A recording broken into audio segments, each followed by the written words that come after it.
Another landmark win for the Supreme Court for religious freedom. A coach who was fired for praying mostly by himself in football games has been vindicated. The Supreme Court found that personal faith does not have to be hidden everywhere but in the dark corners of your home, as the state and many people are arguing for these days. Though the school, the state, even the largest Lutheran denomination in America think you should hide your faith under a bushel, no. The Supreme Court found that you actually have the First Amendment right to pray. This is a huge win that hopefully will have extending effects across the nation. Also, across the pond, we have to look at this story. There was a reverse Easter service. I don't know what to call it. I don't know how else to describe it, but stay tuned and you'll see what I mean. And stay through the end because I think the Bible lesson today at the end is going to be a good one. I hope that you appreciate it. I'm Matt Odegaard, and this is Church Public.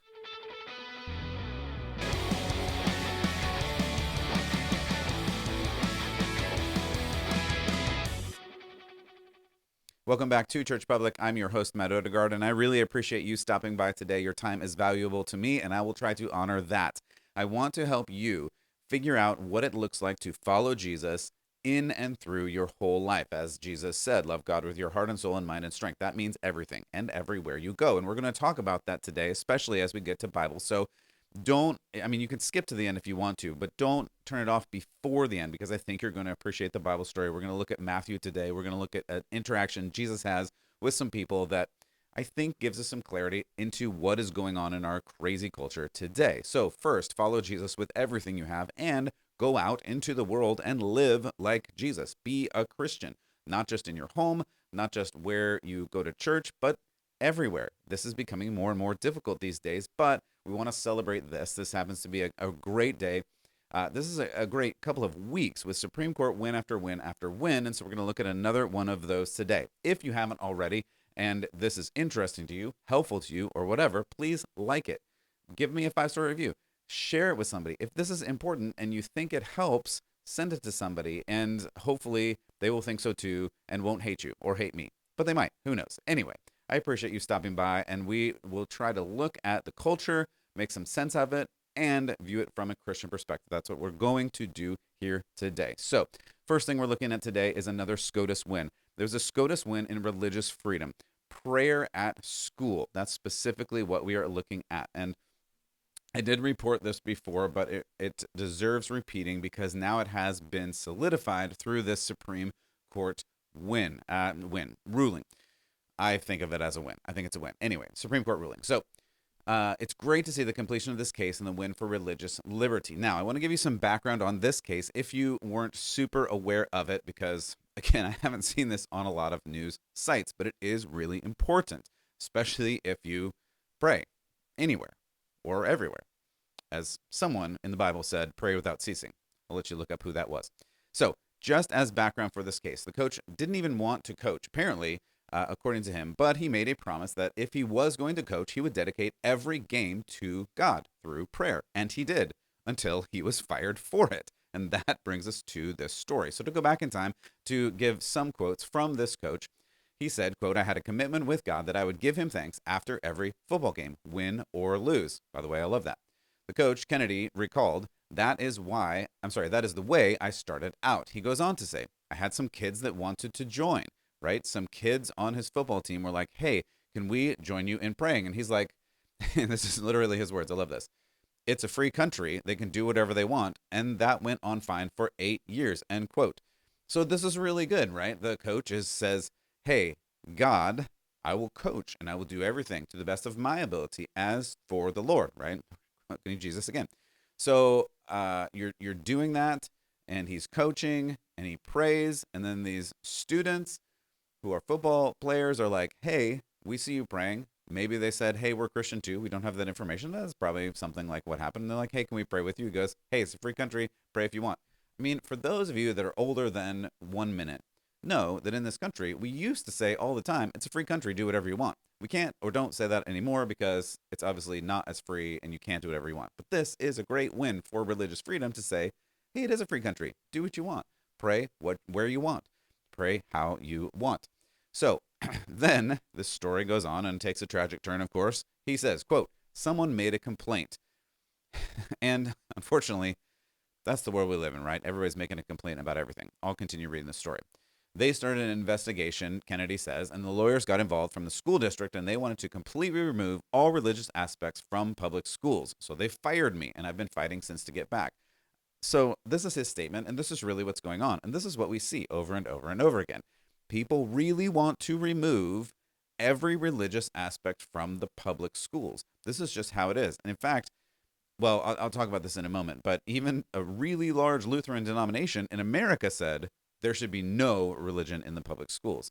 It's just ludicrous. And if you go back to what we talked about a moment ago, where Jesus said, love God, and Moses said, love God, Ten Commandments, and this has been a function of Judaism, now into Christianity, for all of its history. Love God with your heart and soul and mind and strength. That doesn't mean love God when you're at home, in your prayer closet, and only there. You're only allowed to love God. You're only allowed to pray there.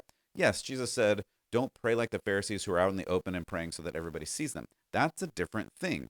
That is, I am so amazing and spiritual, and I'm going to pray in front of everyone, and you all look at me and look at how amazing and spiritual I am.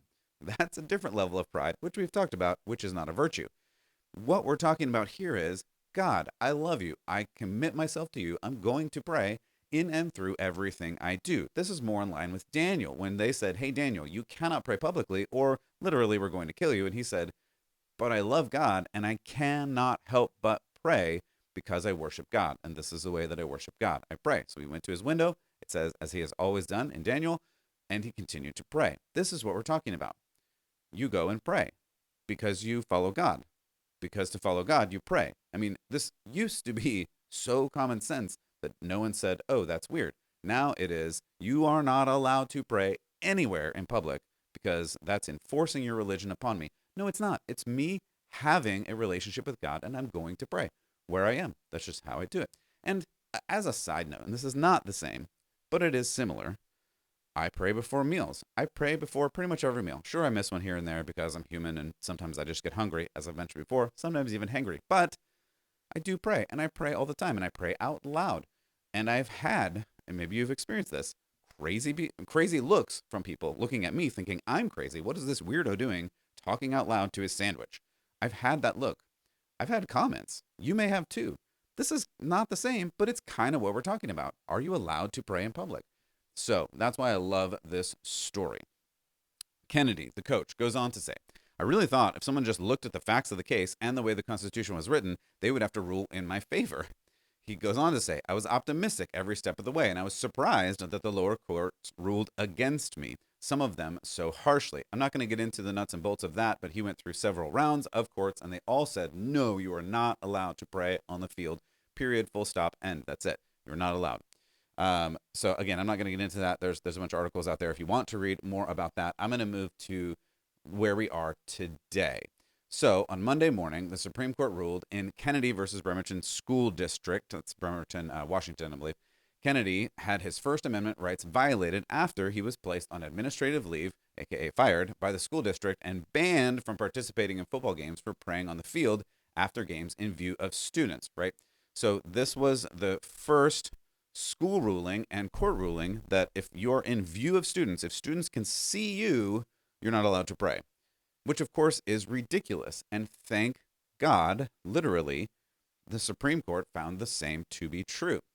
So as the case progressed, this Bremerton, Washington school district suspended and fired Coach Kennedy over his silent 15-second prayer. 15-second prayer. First Liberty Institute, representing him, filed a lawsuit against the school district. I'll skip some of this. On appeal, three-judge panel of the U.S. Court of Appeals for the Ninth Circuit concluded that because he could be seen by students and fans engaging in religious expression in public, again, the school lawfully terminated his employment. I'm going to skip some of this. Again, you can go and read through of this. In 2019, the Supreme Court actually declined to review it, but now we get to where we are today, that they reviewed it and they said, no, according to the First Amendment, he has rights and he has the right to practice his faith. It's that there's this free exercise of religion clause in the First Amendment, and then there is this separation of church and state. Again, this wall of separation that people just love to hammer on. It's not a thing the way people think it's a thing. I've gone over this so many times. It's a letter from Jefferson to a Baptist church. And the point is, I've said this over and over again, you can go and research this to your heart's content. Please do. I love when people research things. The separation of church and state is supposed to be that the state cannot authorize a state religion. The state cannot say you are going to be Baptist and you have to be Baptist and there's nothing else that you can be. The state cannot do that. And conversely, the church cannot say, state, you are all going to be Baptist. The church cannot do that. But that in the middle leaves all of this area where you get to practice the religion that you want to practice. That's the free expression of religion. And that means you get to practice it in public. Specifically, intently, it means you get to practice in public. That's what people just have lost their minds over right now. They think that because there's some imaginary wall of separation in between the church and the state, that you are not allowed to go outside your house and practice any form of religion.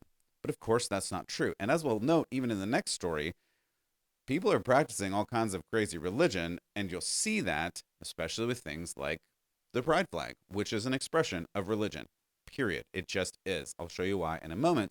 But this is the thing. You're allowed to express your religion. And in fact, that is what the founders and the framers of the Constitution enshrined into the Constitution, specifically because they didn't have that freedom.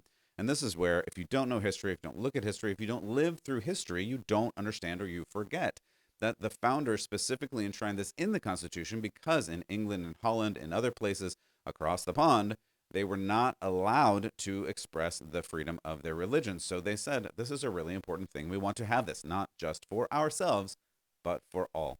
And that is where this is. And here's the takeaway that I want you to hear. Whoever is listening to this, and whenever you're listening to this, even if it's like a year from now, this is still appropriate and it still makes a point. This coach was a normal, regular guy. He's not a celebrity. He's not a politician. He's not an intellectual like some of these crazy elite thinkers. He's just a coach. He just loves God. And that should be enough, and that should be accepted in this culture. So whoever you are, wherever you are and wherever you go, you can and should live out your faith. Again, wherever you go. That's not only the command of God from Deuteronomy and Moses or the words of Jesus. It's love God with all your heart and soul and mind and strength. In other words, you love God with everything. Always. This practice of living for God in everything you do and in everywhere you go is also protected in America under the Constitution, and that is a good thing.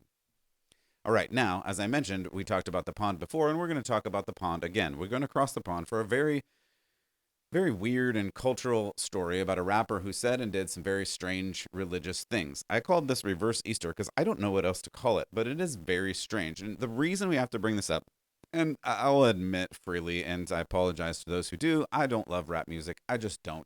There are reasons for that.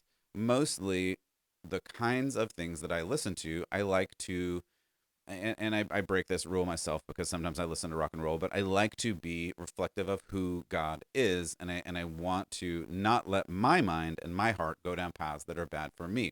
And unfortunately, in a lot of the rap music today, the topics that they rap about are not particularly wholesome. Let's just say it that way.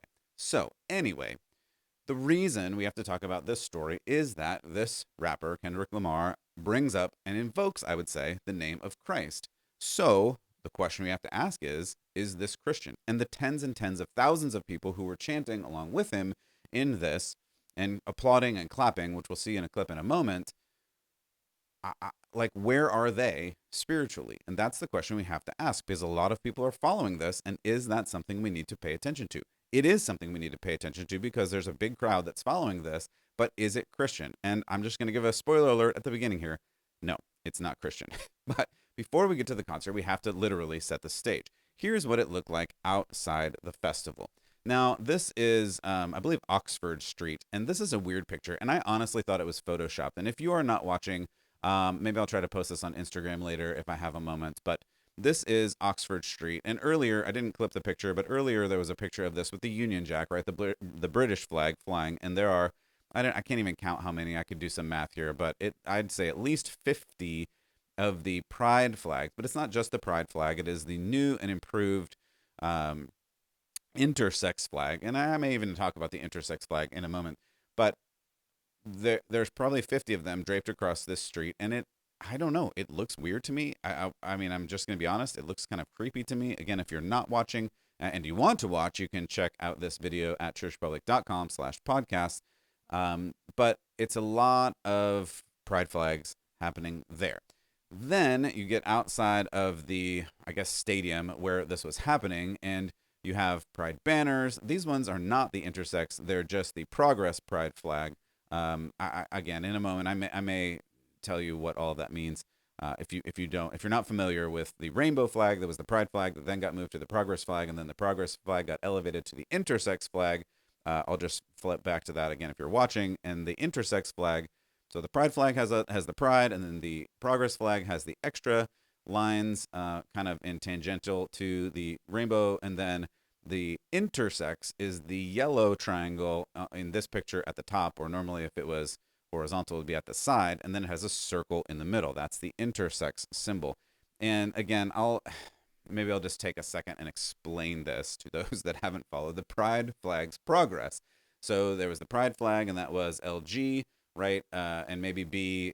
It's hard to tell where these letters start and stop. But anyway, then you have the T that comes in, plus the plus, and a bunch of other ones. So there is some other colors that get added in. I'm going to skip through this, and I'm not going to give you all the colors and all the things. But then the LG and the B and the T come in, and the flag goes that direction. But then the intersex felt left out. There's actually some BIPOC in there as well. Again, I'm going to go through this really fast, so you can look all this up if you were really interested and really want to learn all about the different progressions of the pride flags. But the intersex one is a rather interesting one. I'm going to put it up for just another second if you missed it. So this is the intersex flag. And again, it has this yellow triangle with a circle in this picture on the top of it. But again, usually on the side. That intersex means that you are born with both sets of genitalia. And I was researching it because apparently I had to. And it looks like the number of intersex people is somewhere around 1% to 0.08% of all of people on the planet, right? That would be, in my not to be very good at math estimation, a very low percentage, right? And yet, again, one more time, I'm going to put it up. I'm going to make you sick with this.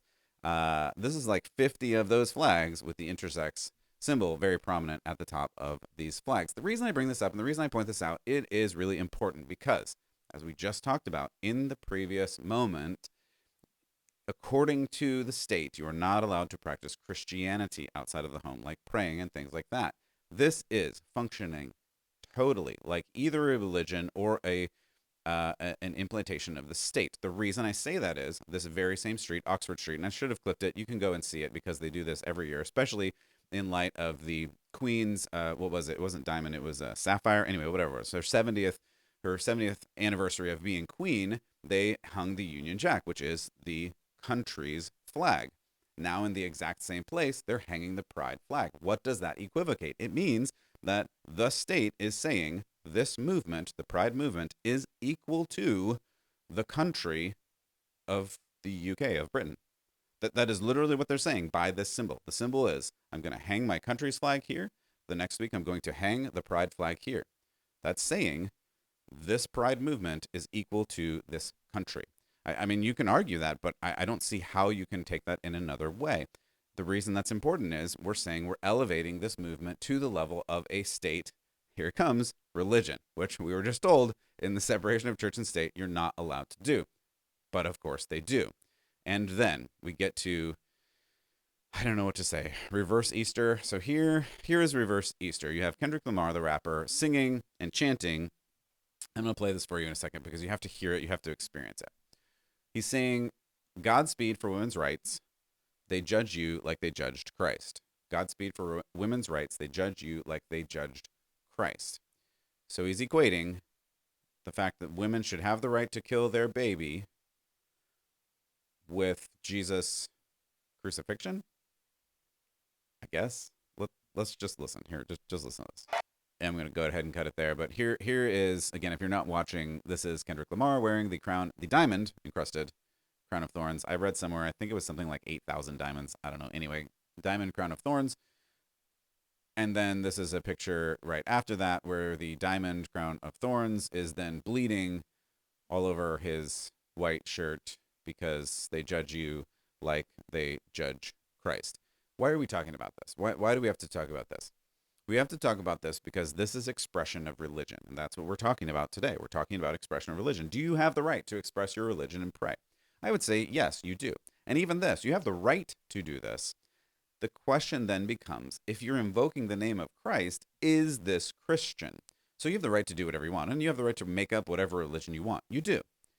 It's not necessarily good, but that's the thing that we have to talk about. And is this a Christian expression? Now, from you to me, no, it's obviously not. And you probably know that. And you probably pick up on that. And it's so weird. And that's why I say it's kind of reverse Easter. Like, it's such a weird thing that he has a crown of thorns, except the crown of thorns is literally made out of diamonds.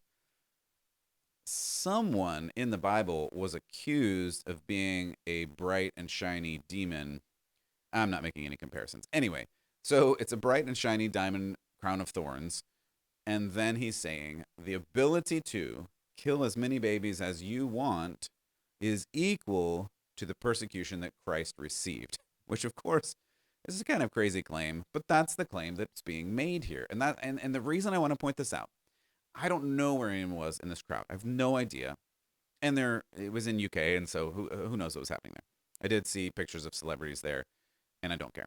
But there were a lot of people there from all over the world, presumably, and they're cheering along with this, saying that the ability to kill your baby is equal to the persecution that Christ received, or something like that. And if they don't let you kill your baby, they're persecuting you like they persecuted Christ and crucified Christ, and then the crown of thorns, and that's why he's wearing the crown of thorns. I guess this is the connection. I'm trying to draw a connection. He doesn't say it outrightly. You heard what I heard, and it is that's all we get to go on. But we can draw some conclusions here, and that's the thing that we've got to figure out. Like, what is being said here, and what is really going on, and we have to figure out, like, what does this mean for us? And this is why I continue to relate it to a religion, and I continue to say that this is functioning like a religion, and it's functioning like a religion because they are literally chanting religious things, and you're seeing religious iconography, and you're looking at the symbol of their religion, the flag.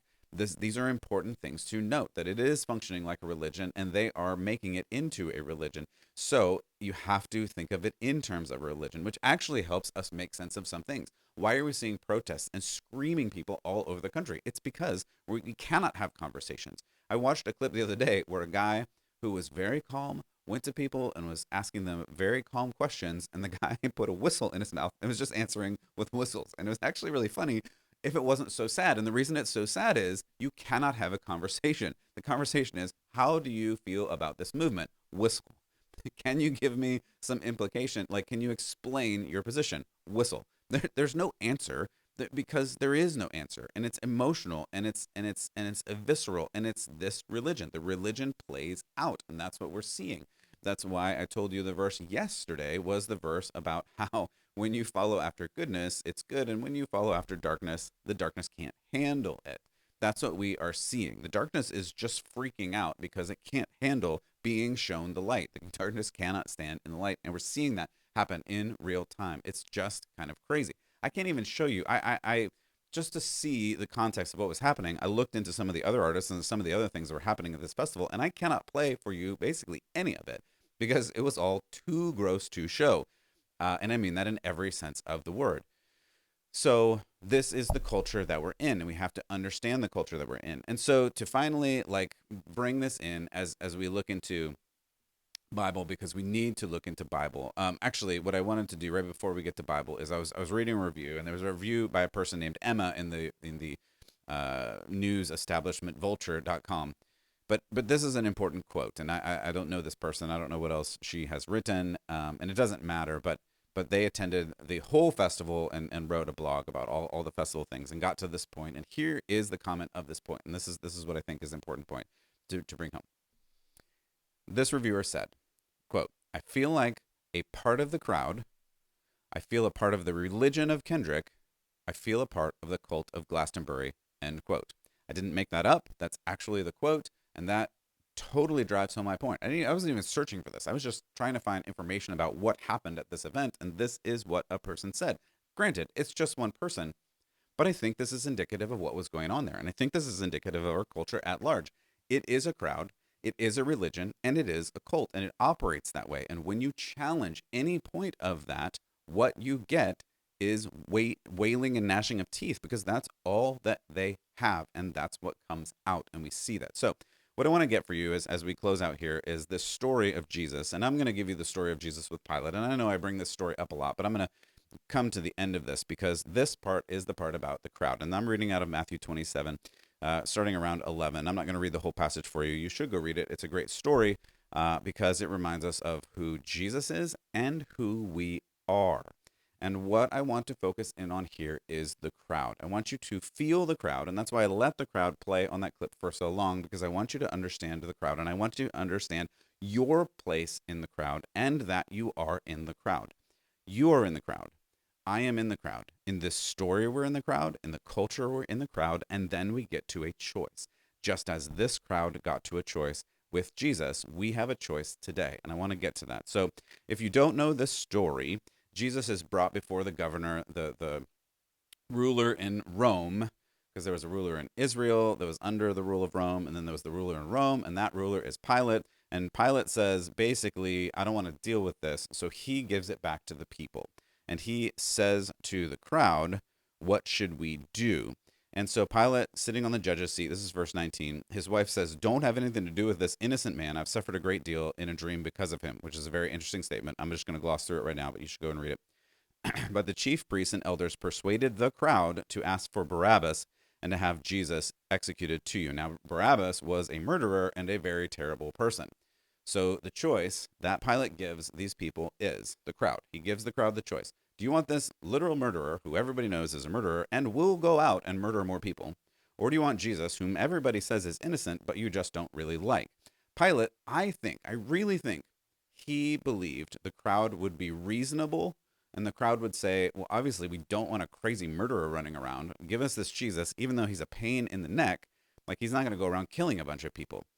But that is not what happened. And this is the point that I want you to see when we're thinking about the crowd and where we are in the crowd. So Pilate says, which of these two, Jesus or Barabbas, do you want me to release? Pilate asked, and they answered, Barabbas. What shall I do then with Jesus, who is called Christ? They all answered, crucify him. They all answered, crucify him. The whole crowd, because they had been ramped up by these leaders to think that Jesus was going to end the world, which he kind of did in a way, but that's a story for another day. They wanted that rather than someone who was literally going to go out and probably kill a bunch of people. So they all answered, crucify him. Pilate says, why? What crime has he committed? See, this is where I think Pilate believed the crowd was going to say, yeah, obviously we want Jesus, not this crazy murderer. And he was dumbfounded that they did this because he didn't understand human nature and he didn't understand the crowd. And this is what we need to understand today. So they all answered, crucify him. They all shouted the louder, crucify him. When Pilate saw he was getting nowhere, but an uproar was starting, right? A mob was starting, a chant was starting, a protest was starting. That's what we're seeing here. That's why I'm bringing you this story, because I think we can hear this, see this today, and feel it. This is what is happening. The same kind of thing. So he gets in front of the crowd and said, I'm innocent. It's your responsibility, and tries to wash his hands of it because he doesn't want to have responsibility for the protests or or anything that's going on or the death of this innocent person. And the people chanted some more and chanted some other things. All right. So this is what I want you to feel while we're in this crowd, because put yourself in this crowd. This is the thing. It's easy to shout with the crowd. It's easy to follow the crowd. What takes incredible courage in this moment is the strength to go a different way, not just to be different, to make waves and just to be rebellious. That's not what I'm talking about. I'm talking about doing the right thing. Was there anyone in this crowd with Jesus that saw Jesus and felt pity? Was there anyone in the crowd that a few days before celebrated the triumphal entry of the literal Messiah into the holy city on Palm Sunday? Was there anyone in the crowd who actually was healed by Jesus himself? We don't know. Maybe. It's possible. It's actually very possible. Jesus had been walking around doing all kinds of miracles. Jesus had a huge crowd of people who celebrated his entry into Jerusalem, thinking he was the coming Messiah and the coming king, the conquering king into the city. There were likely people there. and they changed on a dime, and they all answered. Verse 22, crucify him. So this is the question for you. This is the question for where you are. Are you in the crowd? Are you following the crowd because it's just easier? I get it. Don't make waves. We're told that. We feel that. We have an innate sense of that. You don't want to make waves. You don't want to stand out. You want to just go along with the crowd. What I have to tell you is, and this is the hard part for some of us to internalize, you're already in the waves. You can admit it, you can not admit it, but you're there. You're in the waves are happening, the waves are getting bigger, and they are going to cause some damage. And I'll say this to you, parents. Your kids are definitely in the waves. Have you checked in with them lately? Are they drowning in a sea of cultural pressure? Are you drowning in a sea of cultural pressure? These are the things that we have to figure out. Where are you in this time? Are you in the crowd? Are you chanting along with the crowd? Are you chanting along with the culture and the latest trend? Are you following the latest trend? Will you elevate this pride? Will you sacrifice your children on the altar of selfishness in any way? These are real questions with real world answers that affect your family, your community, and most importantly, your faith. What are you going to do? Will you choose Jesus? Will you follow him, hear this, against the crowd? Will you choose Jesus and follow him against the crowd, or will you turn your back on him and watch him be crucified in your place? This is the choice you have to make as you deny yourself. Pick up your cross every day, or don't do that. You have a choice. You have a choice every day if you're going to follow Jesus, if you're going to follow him, or if you're going to follow the crowd. You will have plenty of company in the crowd. You will feel welcomed in the crowd. It will feel good to be in the crowd, but I'm not sure you'll like where they're actually going.